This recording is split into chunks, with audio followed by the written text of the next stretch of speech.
महाभारत एक ऐसा ग्रंथ जिसे पढ़ने और सुनने में बड़ा ही आनंद प्राप्त होता है। जय ठाकुर जी की मित्रों,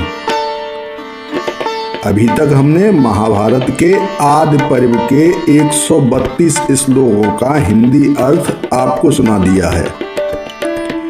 अगर आप लोगों को इसमें आनंद की अनुभूति हो रही है तो आप हमारे चैनल को सब्सक्राइब अवश्य करिए, वीडियो को शेयर करते रहिए और अपने चाहने वालों को भी इसको देखने के लिए प्रेरित करिए। आपके कोई प्रश्न हैं तो वो आप हमें कमेंट बॉक्स में भेज सकते हैं। प्रिय मित्रों, अभी तक भगवान श्री कृष्ण की नीति से जरासंध और शिशुपाल का अंत हो चुका है। अब हम उससे आगे की कथा आपको सुनाएंगे।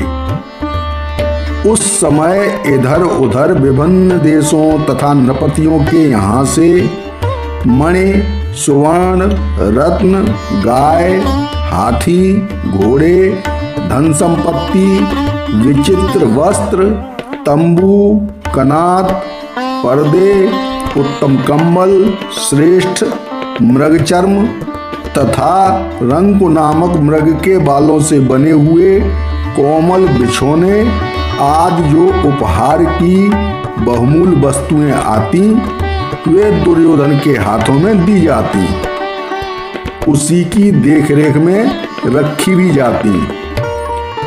उस समय पांडवों की वह बढ़ी चढ़ी समृद्धि संपत्ति देखकर दुर्योधन के मन में ईर्ष्या जनित महान रोष एवं दुख का उदय हुआ।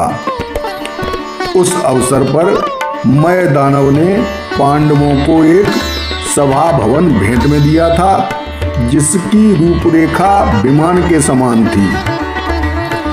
वह भवन मय दानव के शिल्प कौशल का एक उत्तम नमूना था। उसे देखकर दुर्योधन को और अधिक संताप होने लगा। उसी सभा भवन में जब सभ्रम यानी जल में स्थल और स्थल में जल का भ्रम हो, उसे सभ्रम कहते हैं। सभ्रम होने के कारण दुर्योधन के पांव फिसलने से लगे। तब भगवान श्री कृष्ण के सामने ही भीमसेन ने उसे गवार सा सिद्ध करते हुए उसकी हंसी उड़ाई थी। दुर्योधन नाना प्रकार के भोग तथा भांति भांति के रत्नों का उपयोग करते रहने पर भी दिनों दिन दुबला रहने लगा। उसका रंग फीका सा पड़ गया। इसकी सूचना कर्मचारियों ने महाराज धृतराष्ट्र को दी। धृतराष्ट्र ने अपने उस पुत्र के प्रति अधिक आसक्त होने की वजह से उसकी इच्छा जानकर उन्होंने उसे पांडवों के साथ जुआ खेलने की आज्ञा दे दी। जब भगवान श्री कृष्ण ने यह समाचार सुना तब उन्हें धृतराष्ट्र पर बड़ा ही क्रोध आया। यद्यपि उनके मन में कलह की संभावना के कारण कुछ विशेष प्रसन्नता नहीं हुई, तथा उन्होंने मौन रहकर इन विवादों का अनुमोदन ही किया और भिन्न भिन्न प्रकार के भयंकर अन्याय, द्यूत आदि को देखकर भी उनकी उपेक्षा कर दी। इस अनुमोदन या उपेक्षा का कारण यह था कि वे धर्मनाशक दुष्ट राजाओं का संहार चाहते थे। अतः उन्हें विश्वास था कि इस विग्रहजनक महान युद्ध में विदुर, भीष्म, द्रोणाचार्य तथा कृपाचार्य की अवहेलना करके सभी दुष्ट क्षत्रिय एक दूसरे को अपनी क्रोधाग्नि में भस्म कर डालेंगे।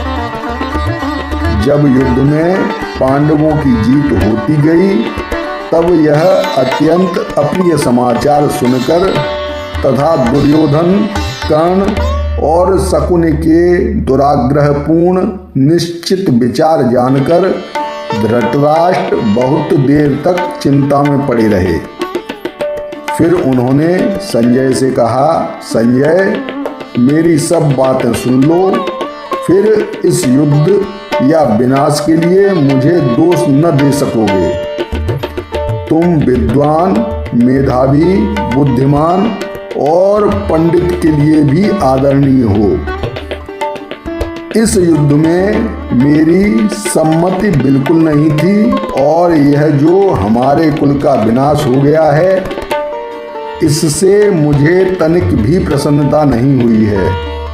मेरे लिए अपने पुत्रों और पांडवों में कोई भेद नहीं था, किंतु क्या करूं, मेरा पुत्र क्रोध के वशीभूत हो मुझ पर ही दोषारोपण करते थे और मेरी बात नहीं मानते थे।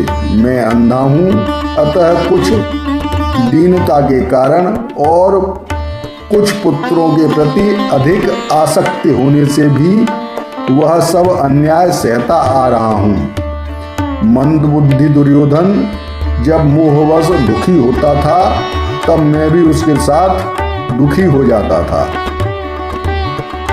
प्रिय दर्शकों, यहाँ तक महाभारत के आदि पर्व के पहले अध्याय के 145 श्लोकों का हिंदी अर्थ समाप्त हो चुका है।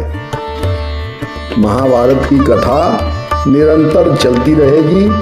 आपके कोई भी प्रश्न हैं, आप हमसे कमेंट बॉक्स में पूछ सकते हैं। प्रिय दर्शकों, आपको ये भी बता दूं कि आप एक निर्धारित फीस देकर हमसे अपनी जन्म कुंडली का विश्लेषण भी करा सकते हैं। हमारा नंबर वीडियो में नीचे पट्टी पर निरंतर आता रहता है। अगले वीडियो में फिर आपके सम्मुख प्रस्तुत रहूंगा। तब तक के लिए मुझे आज्ञा दीजिए। जय ठाकुर जी की।